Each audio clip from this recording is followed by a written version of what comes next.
एक समय की बात है, विजयनगर राज्य में राजकुमारी प्रिया रहती थी।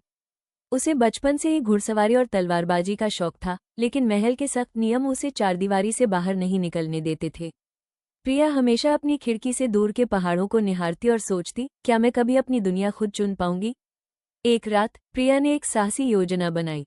उसने चुपके से अपने सबसे भरोसेमंद घोड़े तेजस को तैयार किया, सैनिकों के कपड़े पहने और आधी रात को महल से निकल भागी। वह अनजान रास्तों पर अकेली चलती रही, कई मुश्किलों का सामना किया। उसने डाकुओं को चकमा दिया, घने जंगलों को पार किया और भूखे पेट नदियों को लांघा। रास्ते में उसने एक गरीब गांव को देखा जो एक क्रूर जमींदार से परेशान था। अपनी बहादुरी और युद्ध कौशल का इस्तेमाल करते हुए प्रिया ने गुप्त रूप से गांव वालों की मदद की और जमींदार को न्याय के कटघरे में खड़ा किया।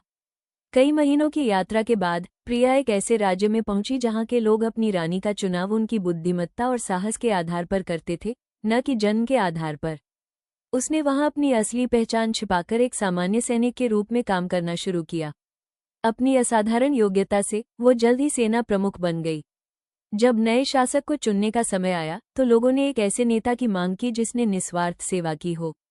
गांव वालों और सैनिकों ने एकजुट होकर उस बहादुर सैनिक का नाम लिया जिसने उनकी मदद की थी। जब प्रिया को मुकुट पहनाया जाने वाला था तो उसने अपनी शाही पोशाक पहनी और अपनी असली पहचान उजागर की। लोगों ने तालियों से उसका स्वागत किया।